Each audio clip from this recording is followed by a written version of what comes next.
Salmo 78, versículo 18. Eu vou ler acho que 3 versículos neste capítulo. E vou começar pelo 18. Eu estou com uma tradução aqui, que é essa mais nova, a internacional. Eu preferi porque vai facilitar o entendimento da minha fala. Então diz assim em Salmo 78, 18. Deliberadamente puseram Deus à prova, exigindo o que desejavam comer. O 19. Duvidaram de Deus, dizendo: poderá Deus preparar uma mesa no deserto? Sabemos que quando ele feriu a rocha, a água brotou e jorrou em torrentes. Mas conseguirá também dar-nos de comer? Poderá suprir de carne seu povo? Aí vamos lá para o 29. Comeram à vontade, e assim ele, Deus, satisfez o desejo deles. Só isso mesmo.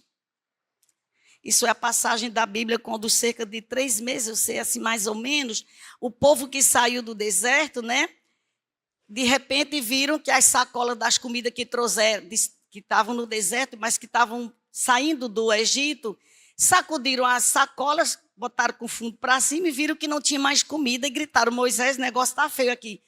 Acabou a despensa, não tem mais comida, o que vamos fazer? E aí nós sabemos da história, o que a providência que Deus trouxe, e trouxe o maná. Mas esse povo não ficou satisfeito com o maná. Não ficou porque o maná não tinha colorido, era um cardápio só, era aquelas bolinhas parecidas, segunda, terça, quarta, quinta, sexta, sábado, domingo, segunda, terça, todas. E assim foi por 40 anos, nós bem sabemos, mas não havia atrativo nenhum naquela comida. Até que eles chamavam, se fosse trazer para a nossa linguagem de hoje, iria chamar de gororoba, Porque lá está escrito alimento vil. Então é mais ou menos isso, aquela gororoba. Lá no Egito nós comíamos panelas de carne, pepinos silvestres, alhos silvestres. E aí disseram: ali o Senhor nos deu água, mas pode por acaso esse Deus estender comida no deserto? E Deus ficou muito chateado. E aí nós vimos o que Deus tratou. Vocês viram o texto e perceberam que há uma coisa aqui chamada desejo. Eles desejaram comer, Deus deu o que eles desejavam. E lá no 18 diz: puseram Deus à prova porque eles exigiram o que desejavam comer. 2 palavras aí a mesma, desejavam. Está aí só nesse capítulo, nessa versão. Então eu trouxe para vocês esse tema. E algumas vezes eu vou precisar só ler, porque o tempo não vai ser permitido para a gente esmiuçar e detalhar melhor. Mas vamos lá. Domínio próprio, dopamina. Quem te domina? Esse tema foi assim, depois de ler bem esse texto, o Senhor me levou a trazer esse tema para a casa dele, para vocês, para nós, que eu estou usufruindo desse pão. Eu gostaria que vocês lessem comigo como está escrito aí. Eu já disse: Senhor, eu vou fazer aqui uma mudança, não é do que está escrito na tua palavra. Eu vou mudar a palavra que foi dirigida para nós, mas vou levar na primeira pessoa. E, portanto, eu quero que vocês acompanhem comigo, para vocês sentirem a grandeza desse versículo. Talvez a gente tenha passado vistas grossas. Minha gente, dá uma olhada e leia, não lendo, leia entendendo, compreendendo o que ele está dizendo para você. Vamos ler junto comigo? Meu corpo é santuário do Espírito Santo, que habita em mim, que me foi dado por Deus. Eu não sou de mim mesma. Está escrito em 1 Coríntios 6,19. O que é domínio próprio? É ter firmeza de propósito, é saber controlar-se. Pronto, na sua maneira mais simples de definir o que é domínio próprio. É a capacidade que você tem de controlar-se. É a capacidade que você tem de firmar-se um propósito. É aquilo e pronto. Pronto, eu estou decidida. Eu sei dizer um não ou sei dizer um sim e o faço com segurança. Lá em Provérbios 25, 28 diz: como a cidade com os seus muros derrubados, assim é quem não sabe dominar-se. Pronto, a pessoa que não sabe dominar-se, ela está desprotegida porque os muros, as muralhas estão aí quebradas. E a pessoa fica vulnerável a qualquer informação ou qualquer coisa que lhe vier de lá para cá.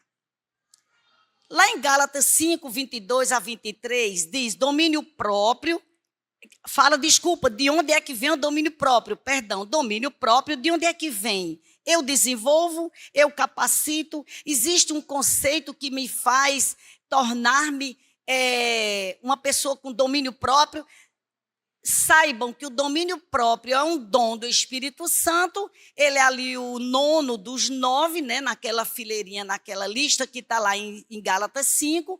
Então, o domínio próprio é dado por Deus. Quem não tem domínio próprio torna-se o quê? Indisciplinado, fato. Provérbios, desculpa, eu iria dar um versículo agora e vou concluir. Toda disciplina exige o quê? Sacrifício, porque não é bom. Olha, quando se trata de disciplina, não é fácil, porque a gente tende a querer fazer aquilo que nos domina, aquilo que está ali, que é bom para mim, que é agradável, que é confortável. Em Hebreus 12, 11, diz assim, nenhuma disciplina é agradável no momento em que é aplicada.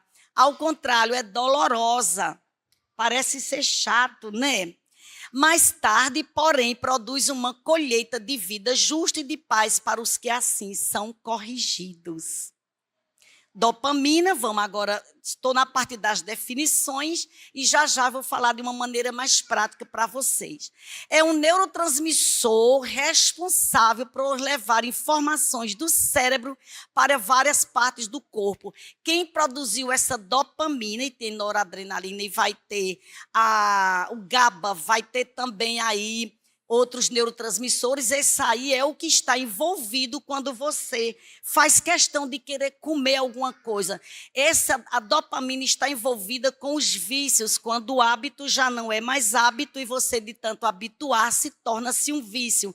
E vício é quando a coisa já lhe traz mal, já está trazendo prejuízos para você e para as pessoas com quem você convive ou não. A dopamina ela é edênica, é uma substância criada por Deus. A dopamina é conhecida como o hormônio da felicidade, do bem-estar, da motivação. E ela, quando é liberada, provoca uma intensa sensação de prazer, recompensa, satisfação e aumenta a motivação. Tu está feliz com uma coisa que você costuma fazer? Você gosta de fazer aquilo? Pois é, cargas de dopamina são liberadas no seu cérebro, porque está relacionada com prazer.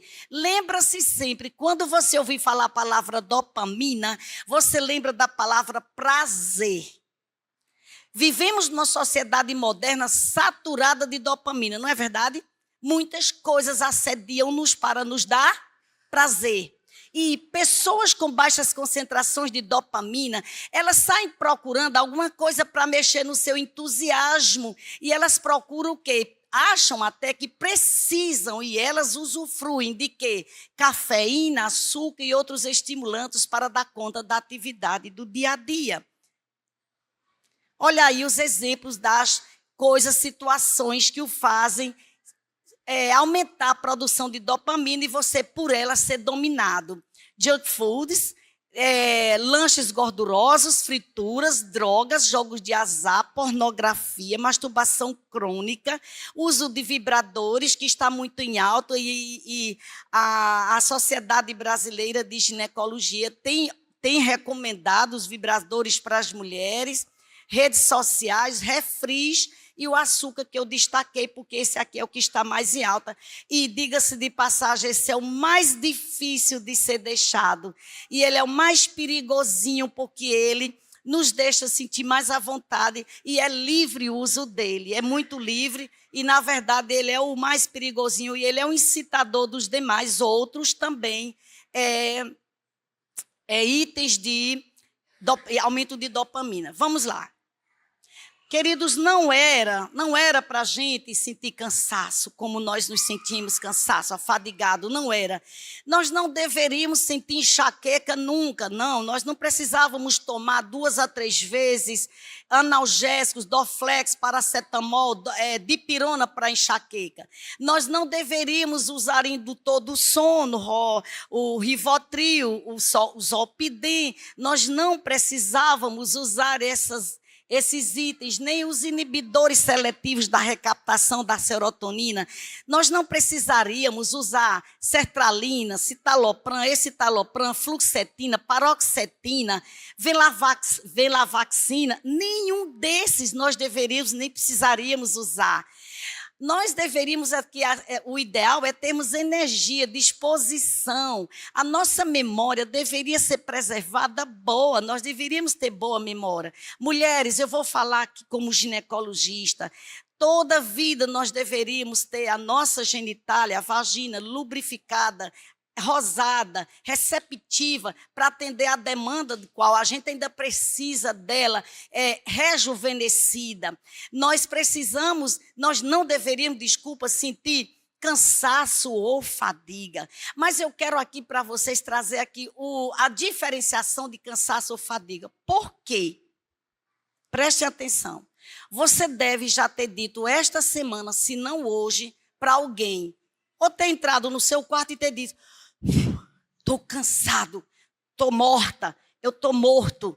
Na verdade, eu quero trazer-lhes a diferença que faz do cansaço para a fadiga, porque enquanto você está dizendo que está cansado, é uma coisa, de repente você está afadigado, e se você estiver com fadiga, você está doente, em meio a um processo de adoecimento, e aí é onde começa toda a trajetória de qualquer doença. Então, vamos definir, fazendo aí um diagnóstico diferencial do que é cansaço e fadiga, para trazer-lhes um alerta, para que vocês não fiquem se achando cansados, achando que estão cansados, na verdade, vocês estão doentemente afadigados. Item por item. O item 1, o cansaço está relacionado ao esforço. Alguém que colocou essas cadeiras, trouxe tudo para cá, juntou os bancos, se cansou, porque ele se esforçou. Tranquilo. Na fadiga, não. Independe de qualquer esforço. Você não fez esforço nenhum e você está fadigado e dizendo que está cansado ou cansada. Item 2, recupera com descanso. A fadiga não recupera com descanso. Você dorme, já acorda cansada. Como diz uma paciente minha, disse uma vez: doutora Raimunda, eu durmo cansada e acordo morta. O que está acontecendo comigo? Quando uma paciente diz isso, eu praticamente não dormi. Epa, eu já sei. Eu faço uma leitura, uma varredura de como é que está o fígado dessa mulher. Eu tenho uma ideia direta do que está acontecendo com ela. Você pode receber aí passagens para as Ilhas Maldivas, com família, 30 dias, que tal? Tudo pago, menino, periquito, papagaio. Você volta com 30 dias, reclamando de tudo, porque você volta ainda dizendo que está cansado. Então, você não está cansado, você está com fadiga. Item 3, não tem outros sintomas associados quando você está cansado. Está cansado e pronto. Na fadiga, não. Sempre vai estar associado com sintomas. Quando uma mulher começa a se queixar de cólicas intensas e que a gente levanta uma suspeita diagnóstica, porque é um diagnóstico de difícil achado, que é endometriose, e a gente já questiona, ela diz: eu ando cansada. A fadiga acompanha uma mulher com endometriose, qualquer grau que venha a acontecer, porque a endometriose é uma doença inflamatória, e eu já vou adiantando para vocês, quem tem fadiga está inflamado ou inflamada. Se você acorda com os olhos inchadinhos, de tardezinha, os pés inchados, aperta o dedo, afunda, a riata da sandália marca, ou que você também apresenta esteatose hepática, que é gordura no fígado, saiba que você vai apresentar sinais de cansaço. Na verdade, você está com fadiga. Em outras palavras, você está doente e está apresentando um adoecimento crônico. Você está inflamadinho, você está inflamadinha, andando para riba e para baixo, como a gente diz lá no Nordeste, todo bonito de salto, de gravata, de batom, saindo para lá e para cá sem o saber. Item 4, não piora o cansaço com o exercício físico. Não piora, aliás, pode até melhorar. Mas na fadiga a coisa fica feia quando você vai fazer seus exercícios. E o cansaço pode durar 3 ou menos do que isso, até 6 meses. A fadiga ela é crônica, ela dura mais, vai além de 3 a 6 meses. Então, onde é que começam as doenças? Essa bolotinha linda aí é um esboço, né? É uma figura da célula que Papai do Céu criou lá no Éden. Esse centro aí, esse miolo, é onde está toda a carga genética ali e representa o núcleo da célula e parece um caldeirão de sopa, que você vê várias coisinhas que a gente bota dentro da sopa. Então, aí vocês vão ver as organelas. Papai do Céu deu função a cada organela dessa dentro de uma célula, mas nós vamos falar do assunto que diz respeito à fadiga e à inflamação. Essas aí que parecem umas castanhazinhas, parece aqui uns amendoins, na verdade. Desculpa, aqui, ó, aquela abertinha, essa, embora uma célula, mais ou menos, elas têm cerca de 1000 mitocôndrias em cada célula. E quanto mais o órgão é nobre, como cérebro, coração e fígado, mais mitocôndria teremos. E se você está com fadiga, são os órgãos que mais sofrem, são os que têm mais mitocôndrias. Vamos explicar melhor. A mitocôndria, qual é a função dessa organelazinha que Papai do Céu criou no Éden? Ela é a usina do nosso corpo, é ali que acontece todo o processo de energia. Qual é a função? São 3, basicamente, mas é responsável pela respiração. A gente diz que nosso pulmão é que é responsável pela respiração. Na verdade, o pulmão faz as trocas do oxigênio, gás carbono. Quem processa a respiração celular é a mitocôndria. Quem fornece energia? A mitocôndria. Quem é responsável pelo processo metabólico, quer dizer, quem queima energia dentro da gente, quem queima gordura, perdão, é a mitocôndria. Portanto, queridos, não existe dentro da mitocôndria e no nosso organismo nós não temos capacidade de reservar energia. Coloca isso na cabeça. Entrou uma coisa para dar energia, ela é queimada. Entrou, queimou. Então nós não armazenamos energia, mas infelizmente nós somos muito bons em reservar e estocar gordura. E se você não tem energia de reserva e acumula gordura, é aqui onde está o problema. E vamos lá. O que adoece as mitocôndrias? Está aí alguns exemplos. O estresse crônico, que é aquele estresse assim mantido, não é porque a sua neta cortou a cortina nova, riscou seu sofá, não. Lhe roubaram o celular. É um estresse agudo, ocasional ou situacional. Eu estou me referindo a uma vida de estresse. Você é um destressado. Se é mental, emocional, seu estilo de vida, como você é inflamado, a deficiência nutricional, os distúrbios do sono, alta carga de carboidrato, tudo isso adoece frontalmente a usina do seu organismo. E eu só citei algumas coisas para vocês aqui terem cuidado. Gente, é muita informação, mas eu achei isso pertinente. Cuidado quando você vai ao cardiologista ou algum outro médico e ele coloca para prescrição de simvastatinas, estatinas, né, pitavastatina, essas estatinas, com a intenção de baixar o colesterol. Em alguns momentos, nós vamos precisar até manter situações bem extremas e especiais, mas não deveria ser os primeiros itens do seu receituário, porque a estatina, qualquer delas, ela pode roubar a energia da mitocôndria. ela vai o quê? Mexer em uma substância que trabalha lá dentro, chamado coenzima Q10. Então, se você insiste, porque tem que baixar esse colesterol, e a gente sabe, gente, aqui abrindo um parêntese, eu tenho dó do colesterol, mas eu estou sendo mais amiguinha dele, porque o colesterol já montou um processo jurídico, porque ele está sendo, já foi muito acusado de estar matando as pessoas. E ele teve que abrir processo jurídico para se defender. E está indo também para o psicólogo, porque ele ficou tão encucado, achando que foi ele mesmo que causou a morte de tanta gente. Mas ele já está se libertando, quando, na verdade, está sendo desacortinado melhor, o que é que traz doenças para a humanidade, tá certo?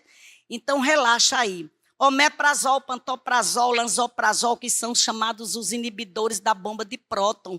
A ação é tirar o excesso de ácido que te dá azia, que te dá aquele queimou. Então, você vai ao gasto e automaticamente recebe receitas.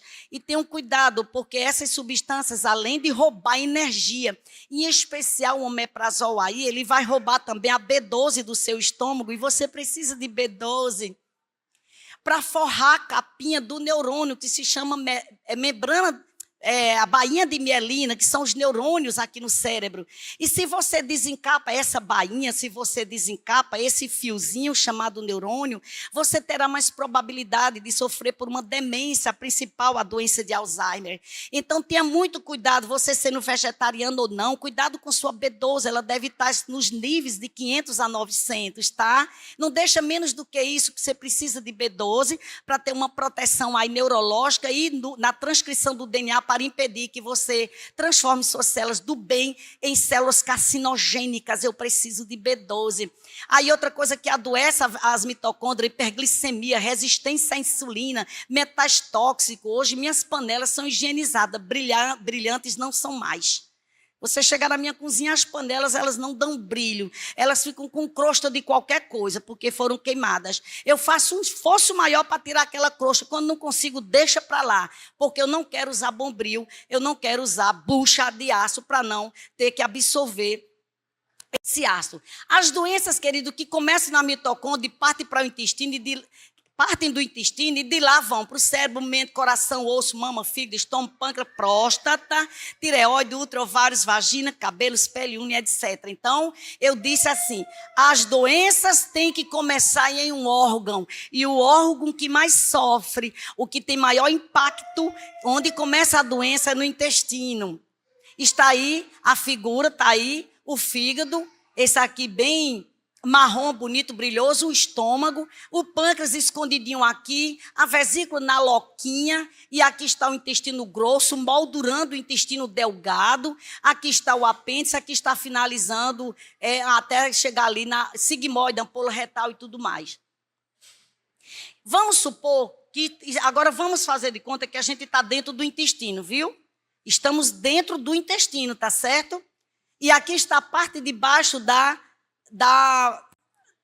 de uma parte da parede do intestino. Nós pegamos aqui um corte e estamos aqui numa parte de baixo. Observe que esse intestino ele tem umas franjas, umas fímbrias, parecendo toalha felpuda. E ali, aqueles azuizinhos, aquelas bolinhas ali, vamos representar o alimento. Lá em cima, nós temos bactérias. Saibam que nós temos bactérias gram-positivas e gram-negativas, lutando, brigando. Eu daqui estou escutando. O café da manhã que nós tomamos, tem bactérias aí, ó, num conflito. É o grande conflito entre bactérias do bem e do mal. Elas estão brigando. E você acha que quem vai vencer nessa parada? Quem vai vencer foram as que melhores foram alimentadas. Vou repetir. Quem vai vencer são as que foram mais bem alimentadas. Então, a gente precisa entender que tipo de comida eu vou dar para o meu intestino, porque quem vai receber lá são bactérias do bem ou do mal. As do mal, as gram-negativas, quando elas se destroem e elas morrem, elas liberam uma substância chamada LPS, lipopolissacáride, que é capaz de atravessar a membrana hematoencefálica aqui no cérebro, e elas são a doença. O LPS é a toxina que vai determinar qualquer doença. Pensa aí numa doença, qualquer uma, essa LPS teria entrado, passado, atravessado a parede do intestino. Como atravessou? Como é que consegue atravessar? Como é que pedaços de membrana de bactéria vão atravessar? Como é que essas bactérias elas tem toxinas e vão ser liberadas para atravessar a parede do intestino. Pronto, observe aí essa camadinha de células que está aqui, ó, gente. São células, os enterócitos, as células do nosso intestino. Observe que tem uma pertinho da outra, grudadinha uma na outra. Porque aqui, lá dentro, tem uma ligação que vai chamar de tight junctions. É uma palavra em inglês que quer dizer junções apertadas. Porque essas células têm que andar coladinha uma à outra. Para que quando a gente comer, o alimento, ao passar por aqui, passe filtrado, coado. E, portanto, quando a circulação sanguínea pegar aqui embaixo, vai pegar tudo limpo, coado, que serve. Mas, infelizmente, as bactérias se alimentaram demais de alimentos pró-inflamadores, vão causar um processo inflamatório aqui e essas células vão se afastar umas das outras.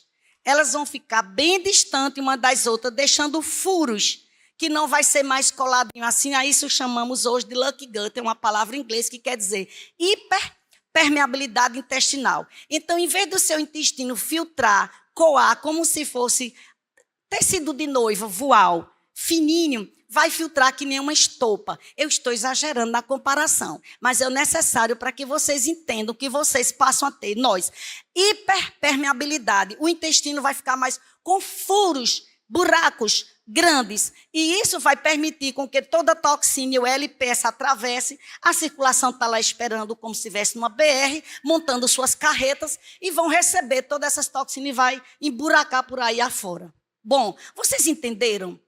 Se vocês entenderam isso aqui, agora vocês vão entender bem o processo de adoecimento. Tem rinite, você sofre de sinusite, pigarro, está sempre com pigarro, que já se tornou um cacoete.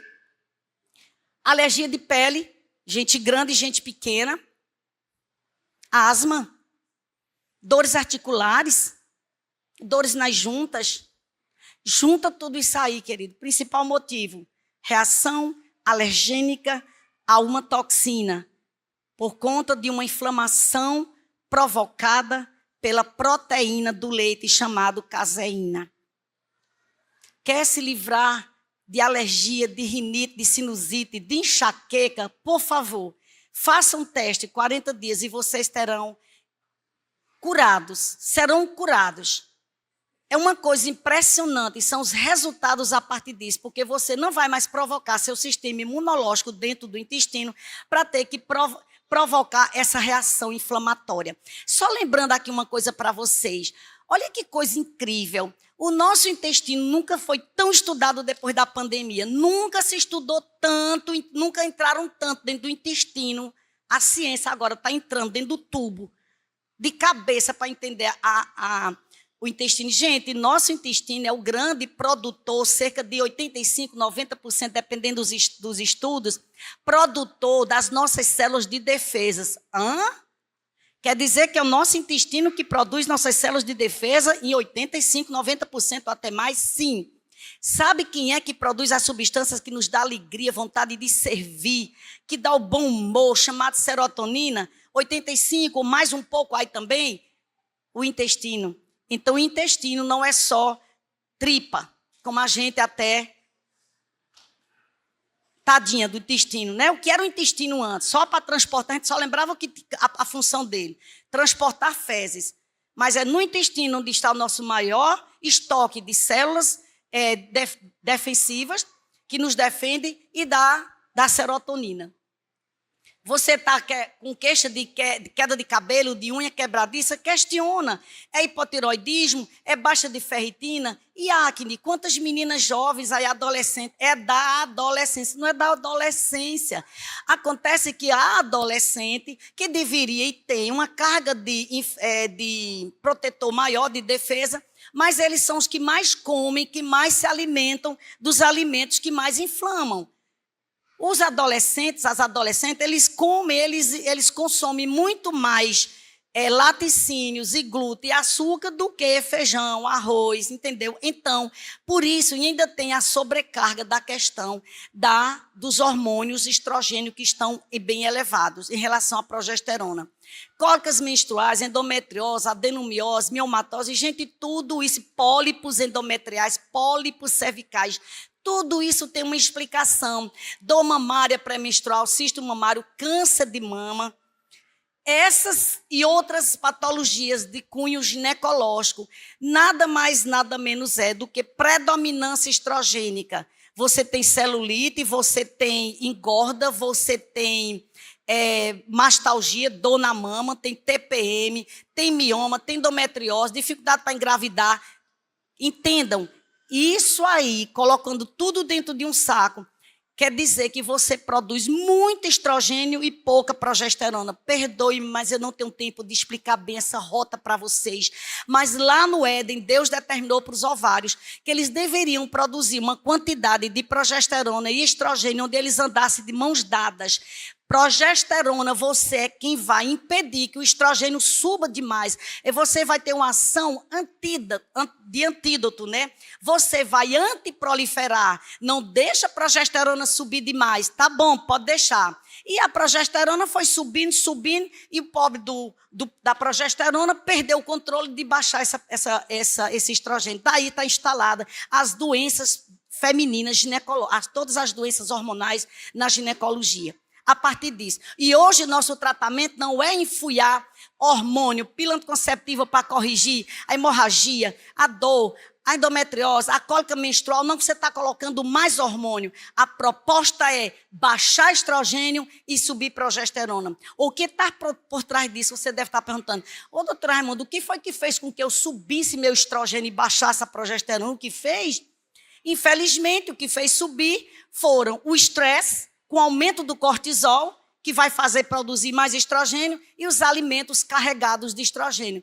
Julgo aqui os laticínios, e não adianta você comprar zero lactose, porque lactose se trata do açúcar do leite. Isso significa que quando você tem intolerância à lactose e toma zero lactose, você está colocando caseína do mesmo jeito. E o problema está relacionado com a pasteurização dessa caseína, e, portanto, a caseína ela é altamente inflamadora.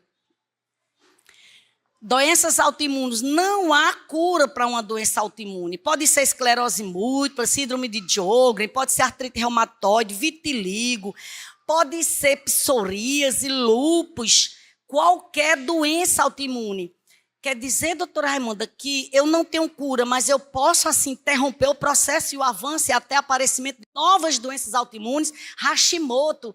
Querido, se você tem Hashimoto, que é mais comum em mulheres, não espere só que você tem um Hashimoto. Você está a ponto de progredir esse Hashimoto para outra doença autoimune. Então, você pode silenciar célula, você não vai mais produzir outras expressões ruins para produzir outras doenças autoimunes. Você pode sim. Tem distensão abdominal, a barriga estufada, é a maior queixa, tanto de homens quanto de mulheres, para quem tem disbiose intestinal. E desculpa, eu na tentativa de enxugar tudo para a gente terminar em tempo. Tem alguém marcando tempo aqui, gente? Alguém dá um stop aí, diga aí, 10 minutos, fala bem assim, viu?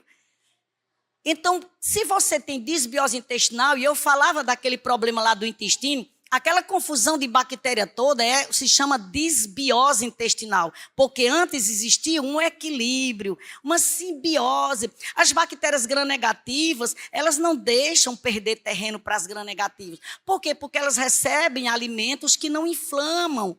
Então, elas estão em simbiose, mas quando você permite que as gram-negativas ganhem, aí vamos chamar de disbiose intestinal. E quer saber se você tem disbiose intestinal? Observe como a barriga estufa, coisa de 5 minutos.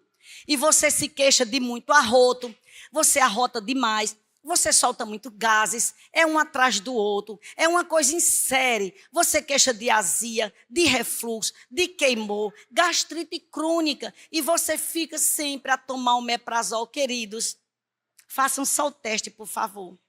Vocês vão precisar eliminar os alimentos que eu vou citar aqui para vocês, para que vocês possam entender. Olha aí, a compulsão por doces já hoje, na Organização Mundial de Saúde, não se refere apenas a um comportamento, é uma doença. Quando eu vou montar um protocolo de receituário médico para um homem ou uma mulher com obesidade, eles dizem, eu realmente, doutora, esses dias eu peguei um homem, ele é obeso, ele está com triglicéride de 625. E ele disse assim, doutora Raimunda, triglicéride tem que estar abaixo de 100, tá? Porque o triglicérido está alto, gente, nessa confusão toda. A testosterona dele, que deveria estar em 500, 700, está em 200, uma merrequinha, um homem casado, um cristão que está se envolvendo com as coisas. Então, ela está abaixo, bem abaixo.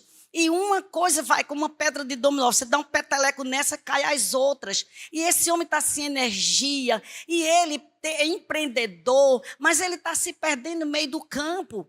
Triglicérido alto, o que é que ele diz para mim? Ah, doutora Raimunda, é porque meu pai, meu avô, meu tataravô, meu tatatá, todo mundo foi assim.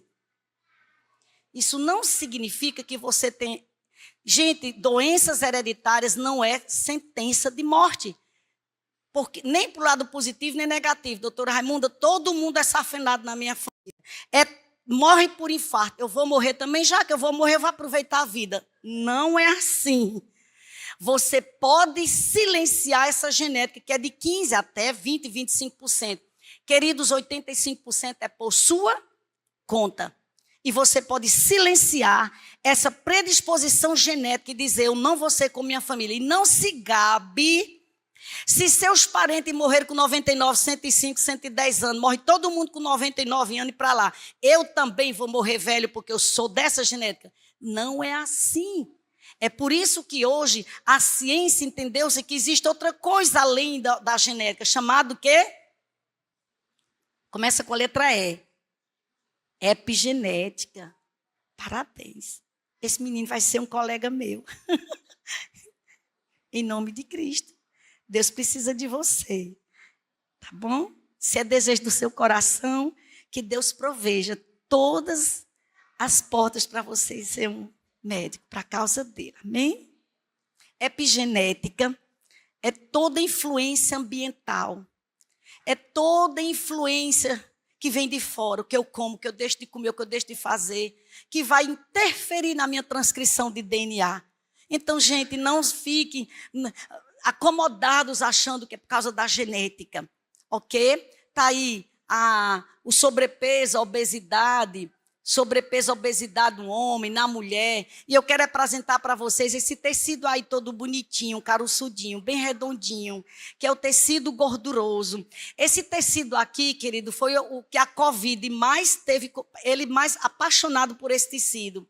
Porque dentro de cada bolotinha de adipócito, que é a unidade da célula da gordura, chamamos de adipócito, existe um grupo de substâncias chamadas citocinas inflamatórias, que no Jornal Nacional se falava muito delas na época explicando o processo, né, da pandemia aí, da Covid. E dentro dessas células tem bastante citocinas inflamatórias. As citocinas inflamatórias é um conjunto da presença das substâncias interleucina 1, interleucina 6, fator de necrose tumoral alfa, TNF-alfa. Saiu muito no jornal porque queria explicar porque obesos morriam mais, porque diabéticos morriam mais da Covid. E esse tecido gorduroso, ele está cheio de citocina inflamatória. Ele está cheio de depósito de gordura e não de energia, até porque não reservamos energia.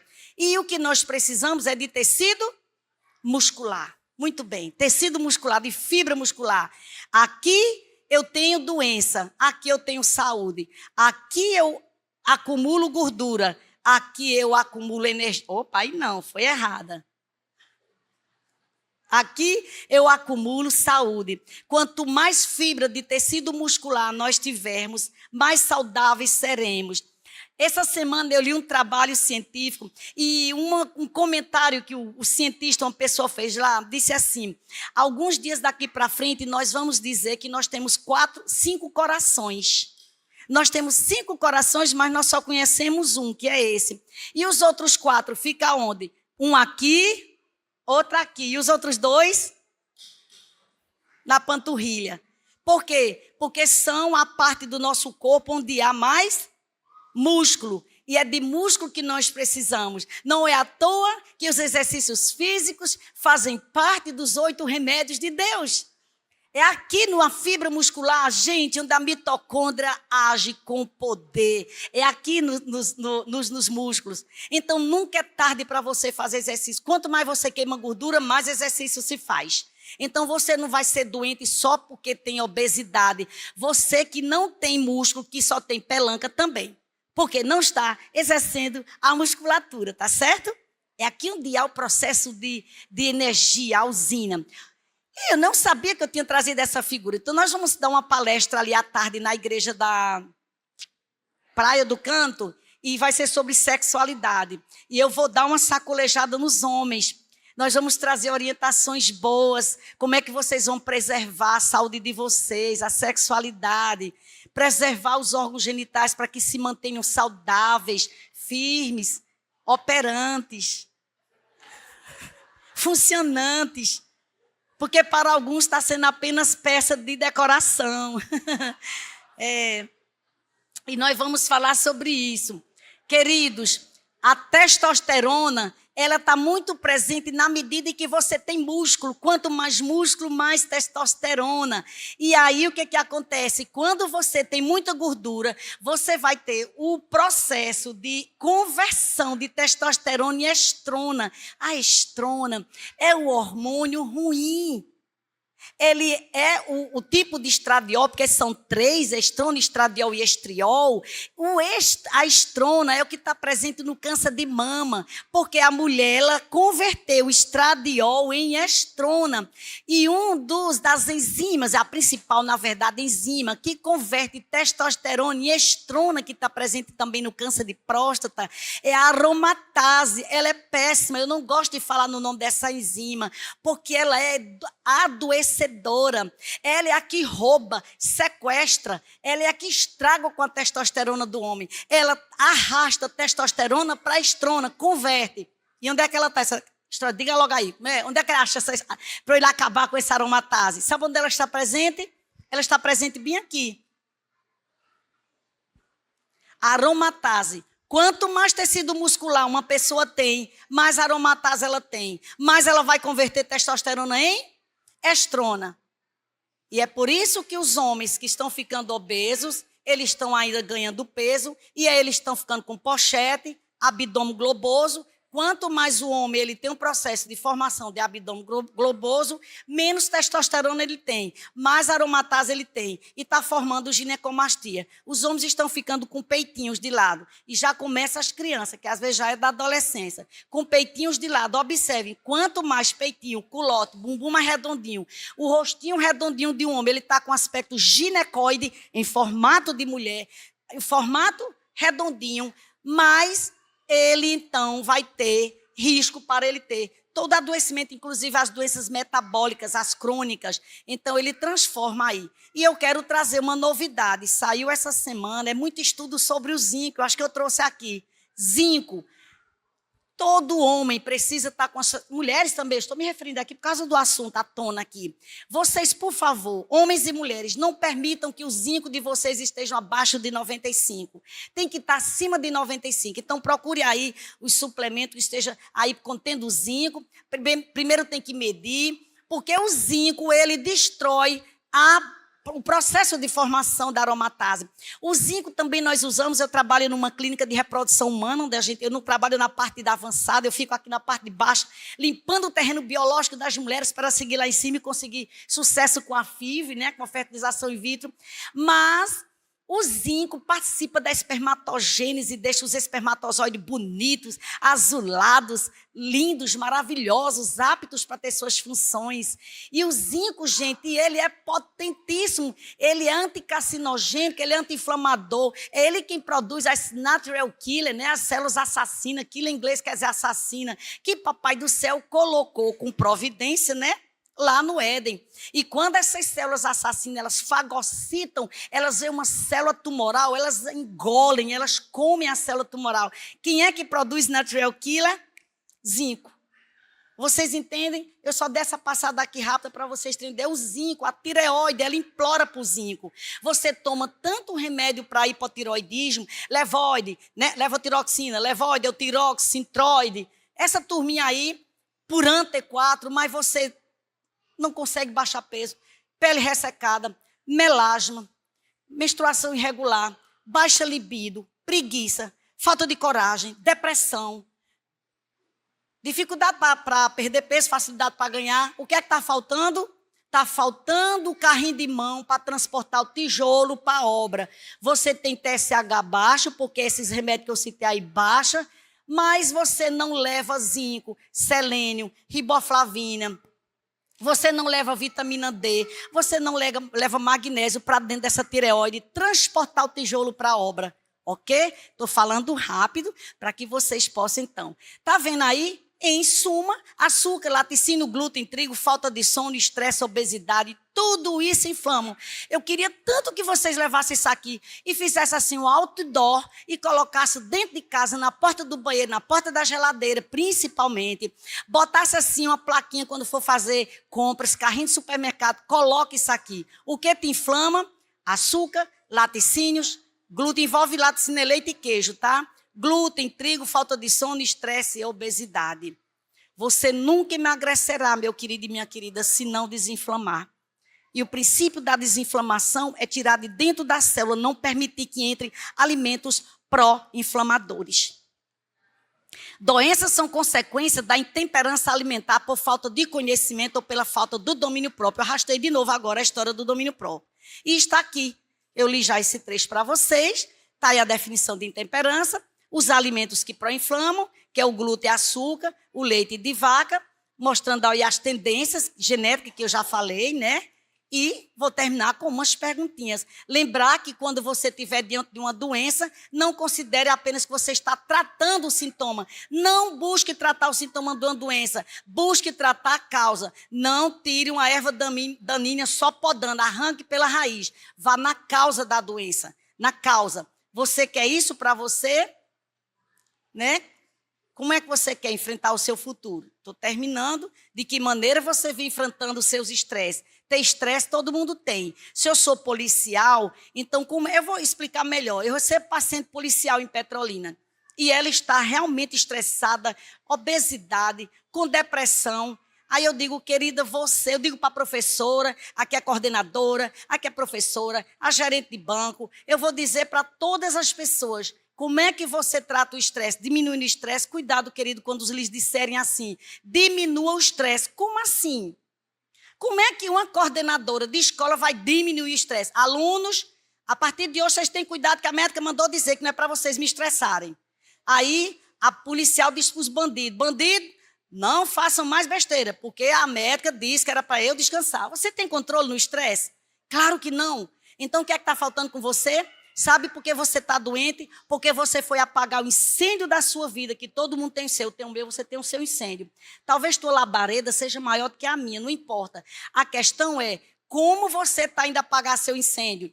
De chinelo, calça comprida, de boné, de viseira, sem viseira? O agente do corpo de bombeiro vai como? Todo equipado. A diferença está no EPI. Então, por favor, prepare seu EPI para você não adoecer. Esteja, assim, com as principais vitaminas e sais minerais. Não pode faltar isso aqui, querido. Vitamina D, ômega 3, coenzima Q10, magnésio e vem a melatonina aí que a gente vai variar para quem come, que deve usar. Tá aí, eu coloquei aí, tá? E do que é que você acha que vai morrer? Para, de fato, agora terminar, do que é que você acha que vai morrer? Você vai morrer de quê? No UTI, no asilo, numa estrada? Do que você acha que vai morrer? Já parou para pensar? Eu vou morrer como? Eu vou morrer quietinha, que nem um passarinho, com as mãozinhas todas engilhadinhas, os netinhos, bisnetos, tataranetos, arrodeados de mim, segurando minha mãozinha, e eu dando as últimas instruções de vida, ensinando, e ainda devolvendo meu último envelope do dízimo.